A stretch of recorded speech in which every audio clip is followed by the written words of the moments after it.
Hey there, I'm James. Let me tell you about the early days with my wife Lily. Back when everything seemed just right. I was an architect, about 40, really into the tiny details of buildings, the way light hits a glass pane, that sort of stuff. And Lily, she was 35, owned an art gallery, and man, she loved art like nothing else. We were like two pieces of a puzzle, fitting perfectly. Our love for art and design brought us together in a way that felt almost magical. We met at an art exhibition, one of those fancy ones where everyone pretends to understand abstract art. But we really got it. We talked about Rothko's use of color, debated over Picasso's forms, and before I knew it, I was head over heels. Our wedding was something out of a design magazine. We chose a minimalist theme, clean lines, lots of white and green. It was Lily's idea to have it in an art museum. We set our vows surrounded by centuries of creativity. It felt right, being in a place that celebrated art and history, as we embarked on our journey together. The first few years were like a dream. We'd attend art galas, host dinner parties for our friends, and they'd all say, "James and Lily, you guys are perfect together." And it felt true. We'd discuss art, architecture, and everything in between. I remember this one time, we spent an entire night redesigning our living room to resemble a scene from a Van Gogh painting.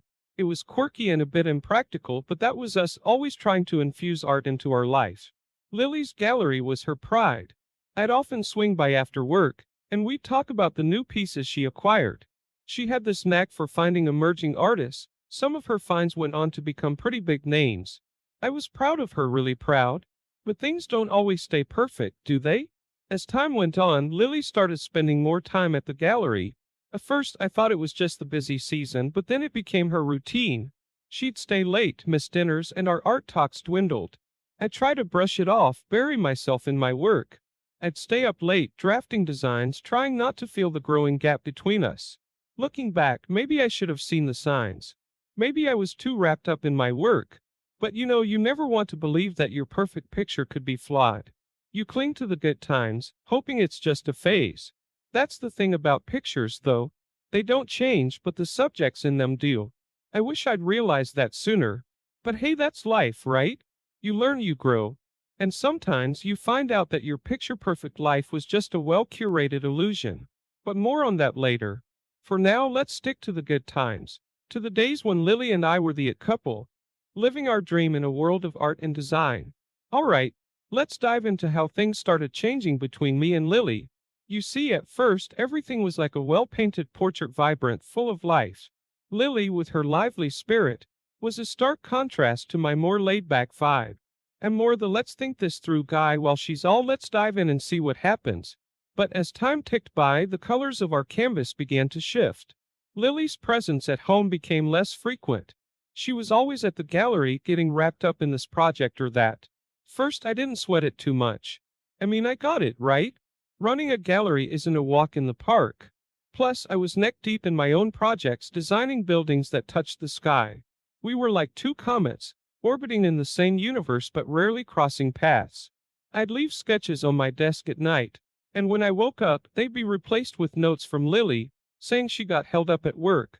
This became our new normal, conversations through post-its and occasional texts. It wasn't just the time, even when she was around, something felt off. We used to have these epic debates about art. She'd argue that modern art was the pinnacle of creativity, while I was more of a classics guy. But those conversations started fading. I'd bring up a new exhibition, and she'd just nod, her mind clearly elsewhere. I remember this one evening I decided to surprise her. I swung by the gallery with her favorite, a pepperoni pizza, extra cheese. But the gallery was closed, lights off, no Lily in sight. That was odd. Lily living at the gallery was one thing, but her not being there when she said she would be? That was new. That night, I couldn't shake off this nagging feeling. Like when you know there's a piece missing in a puzzle, but you can't quite put your finger on it. The Lily I knew was passionate, always talking about her latest find or some new artist. But this Lily, she seemed distant, like she was painting a picture I wasn't a part of. Don't get me wrong, I'm not the guy who jumps to conclusions. But you know how it is, sometimes the writing's on the wall and you just try not to read it. Maybe I was scared of what it might say. Maybe I didn't want our picture-perfect life to be just another illusion. But hey, sometimes life throws you a curveball, and you've just got to roll with it. And let me tell you, this was just the beginning of a whole new chapter. So let's talk about when things really started to get rocky. It was just another day, the sun was shining, birds chirping. I was looking for Lily's phone to check the weather. Mine was dead, classic me, always forgetting to charge it. And there it was, her phone just lying on the kitchen counter. Now, I'm not the snooping type, but as I picked it up, a message popped up. It was from this artist, let's call him Mr. Famous, whose works were a big hit in Lily's gallery. The message, oh boy, it wasn't your usual, hey, how's the new exhibit going? Sorta text. It was, let's say, more on the romantic side. First, I thought, no way, this can't be what it looks like. Lily and I, we had our issues, sure, but cheating? That was a different ballpark. So, I did what any level-headed guy would do, I asked her about it. Straight up, no beating around the bush. Her reaction? Complete denial. She laughed it off, saying it was just friendly banter, nothing to get worked up about. But the way she snatched the phone out of my hand, her laugh a bit too loud, it didn't sit right with me. I tried to shrug it off, told myself I was overthinking things. But those messages, they kept nagging at me. It was like a small crack in a dam, seemingly insignificant at first, but deep down, it's only a matter of time before the floodgates open. The more I thought about it, the more things started to make sense, the late nights, the sudden trips, the lack of interest in our usual art debates. It was like piecing together a puzzle. But each piece was a tiny jab at my heart. I started noticing other things too, like how she'd quickly close her laptop whenever I walked into the room, or how her phone was now always on silent, face down. The trust that I thought was the foundation of our marriage started to feel like quicksand. It's funny, isn't it? How one little discovery can unravel threads you didn't even know were loose. I lay awake at night, staring at the ceiling, trying to convince myself that it was all in my head. But once doubt creeps in, it's like a shadow, always lurking, always casting its darkness on even the brightest days. I knew confronting her wouldn't lead anywhere. She had her story and she was sticking to it. So I did what I do best, I retreated into my work, buried myself under blueprints and sketches. Maybe I was running away. Maybe I was just trying to find some solid ground. But let me tell you, once you start looking for cracks, you start seeing them everywhere. In every "I'll be late tonight" text and every hurried "I'm busy" call. The foundation we built our marriage on, the trust, the love, the shared passions, it all started to feel like a house of cards, ready to topple over with the slightest nudge. And little did I know, that nudge was just around the corner. Before we dive into the next chapter of this roller coaster story, I've got a small favor to ask. If you're enjoying this tale of love, adventure, and unexpected twists, how about showing some love? Hit that like button to let me know you're on board. It's a simple click for you, but it means the world to me. It's like a virtual high five telling me to keep the stories coming. And hey, why stop there? Go ahead and hit subscribe too. Trust me, you don't want to miss what's coming up next. Now, where were we? Ah, yes, the walls. You see, after the whole phone debacle, things between Lily and me, well, they started to feel like we were living in separate worlds. I mean, there I was feeling like I'd just been punched in the gut, and there was no way to let it out. So, I did what I always do when things get tough. I turned to my work. Architectural design, that's my world. It's where I can control the lines, the shapes, the very essence of the structures I create. Each building was like a refuge, a place where I could lose myself and forget about the mess at home. The more I immersed myself in my projects, the further I drifted from Lily. Our home started to feel like just another space, not the warm, love-filled place it used to be. Conversations became like those polite exchanges you have with a colleague you barely know. How was your day? Fine, and yours? Just words, no meaning. Lily, on the other hand, became more and more enigmatic. She was always secretive, but this was different. She'd spend hours in her office at home, door closed, always busy with something. I'd hear her talking in hushed tones on the phone, and whenever I walked in, she'd quickly change the subject or end the call. It's strange, sharing a house with someone yet feeling miles apart. I'd lie in bed watching her sleep, wondering what was going on in her mind. Was she thinking about us, about what we used to have? Or was her mind somewhere else, maybe with someone else? The trust we had, it was crumbling brick by brick. And the worst part? I couldn't bring myself to confront it. It was like standing in front of a collapsing building, knowing you should run but being unable to move your feet. So I kept building my walls, literal and metaphorical. Each design, each project was a brick that added to the barrier I was creating around myself. It was easier, dealing with concrete and steel than the mess of emotions brewing inside me. But here's the thing about isolation, it doesn't solve anything. It just gives you more time to think, to wonder, to doubt. And the more I thought about it, the more I realized that this couldn't go on. Something had to give, something had to change. Looking back, I can see how those walls I built weren't just keeping me safe, they were trapping me in a cycle of suspicion and loneliness. But at the time, it felt like the only way to protect myself from the heartache, from the truth I wasn't ready to face. I guess that's the irony of it all. In trying to shield myself from the pain, I ended up creating a fortress of solitude, keeping out not just the bad but the good too. But as they say, even the tallest walls eventually fall. And fall they did, but that's a story for the next chapter. Alright, buckle up, because this is where the roller coaster really drops. It was one of those crisp autumn days, leaves changing, that sort of picturesque scene. I was coming back from a business trip, a day earlier than planned. I thought, hey, why not surprise Lily? Maybe we can have one of those rare, quiet dinners together, try to rekindle some of that old flame. So there I am, rolling my suitcase up the driveway, imagining her smile, thinking maybe, just maybe, we could patch things up. I unlocked the door, stepped inside, and bam!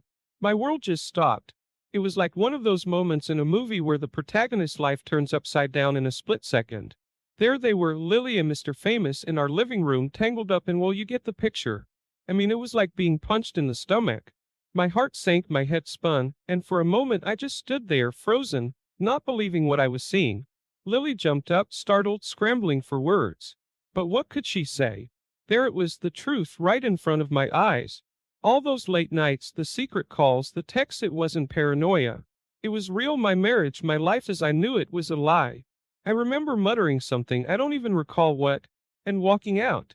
I just walked, aimlessly, streets blurring past me. My mind was racing, replaying that scene over and over. It was like every happy memory we had was tainted, replaced by this one moment of betrayal. Eventually, I found myself at this little park we used to go to back in the better days. I sat there on a bench, watching families and couples, thinking how just a few hours ago I was one of them, blissfully unaware, living in a bubble. It's funny, isn't it? How one moment can shatter everything you believed in. I had built my life around us, around our marriage. And in one afternoon, it all came crashing down. All the trust, the love, the years of memories, it felt like a sandcastle washed away by a rogue wave. That night I didn't go home. I couldn't face her, not yet. I checked into some nondescript hotel, a room as empty as I felt inside. I lay there, staring at the ceiling, wondering where it all went wrong. Was it me? Was it her? Could I have done something differently? But deep down, I knew it wasn't about finding fault. It was about facing the truth. The unveiling, as dramatic as it was just the culmination of years of drifting apart, of walls building up, of ignoring the signs. As dawn broke, I knew one thing for sure: things would never be the same again. Our picture-perfect life was just an illusion, and now that the curtain had been pulled back, all that was left was to face the reality and figure out where to go from there. But let me tell you, that's easier said than done. So where do we go from here? That's the question I kept asking myself after that day. The day I saw Lily with Mr. Famous. It's one thing to suspect, another to actually see it. My marriage, the one thing I thought was rock solid, had crumbled right in front of me. Making the decision to end it wasn't easy. We're talking about a decade of my life here. A decade filled with memories, dreams, and plans for the future. But sometimes you've got to tear down the old to make way for the new, right? The divorce process was like walking through a minefield. Every step heavy with emotion and legal jargon. It's weird how you go from sharing a bed, a life, to discussing who gets the coffee maker. I never imagined it would come to this, divvying up possessions as if that was all that was left of us. During that time, I stayed in our now too big house, surrounded by reminders of what used to be. I'd walk past Lily's art studio, now just a room collecting dust, and feel this pang in my heart. It's strange how empty spaces can feel so heavy. And then there were the mutual friends, the dinner invites that stopped coming, the awkward "how are holding up?" texts. It's like getting divorced means not just losing your spouse, but a whole social circle. I don't blame them, really. It's tough to choose sides, especially when you've been friends with both parties. But you know what? In the midst of all this chaos, I found something unexpected. A sense of liberation. It's like I have been carrying this weight, the weight of a failing marriage, and suddenly it was lifting. I started rediscovering myself, things I loved doing before I got married, like weekend hikes or just sitting down with a good book. I also realized how much of myself I had lost in trying to make the marriage work. It's easy to get caught up playing a role, so much so that you forget who you really are. I was the husband, the provider, but somewhere along the way I stopped being James. The divorce was a wake-up call. A painful, heart-wrenching wake-up call, but a necessary one. It made me see that sometimes things fall apart, not to break you, but to clear the path for something better. I won't lie and say it was all smooth sailing. There were nights I'd sit alone in my empty house, feeling the weight of loneliness. But with time those moments became less. I started seeing friends I hadn't seen in years, picked up hobbies I had forgotten I loved. Slowly I began to rebuild not just my life but myself. The pillars of my life, trust, love, companionship, had collapsed. But in their place I was building new ones, self-discovery, independence, and a newfound appreciation for the little things in life. Ending a marriage, especially one you thought would last a lifetime, is never easy. It's like navigating through a storm, but sometimes it's only through weathering that storm that you find your true north. And for me, that's exactly what happened. The end of my marriage with Lily wasn't just an ending, it was the beginning of a new chapter, one where I could be me unapologetically. Post-divorce life, huh? It's like waking up to a new world. Everything's familiar yet different. There I was, James, fresh out of a decade-long marriage, trying to figure out what comes next. It's like standing in the ruins of what used to be your life, wondering how to start rebuilding. The first thing I did, I threw myself into my work.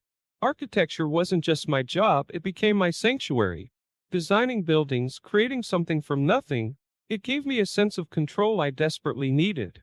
Each line I drew, every structure I envisioned, was a step away from the past, a brick in the new foundation I was laying for myself. But it wasn't just about losing myself in work. This period was like a journey of self-discovery. I started exploring parts of myself I had forgotten or ignored, like my love for outdoor activities, hiking, biking, you name it. I even took up photography, something I always had an interest in but never pursued. There's something about capturing moments, freezing them in time, that I found incredibly therapeutic. I reconnected with old friends, the ones I lost touch with during my marriage. It's funny how life works. Sometimes you drift apart from people, not because of any particular reason, but because life just gets in the way. Rekindling those friendships, sharing stories of the good old days, it was healing in a way I didn't expect. One of the biggest revelations during this time was realizing the importance of being alone. Not lonely, but alone. It's about enjoying your own company, being at peace with your thoughts.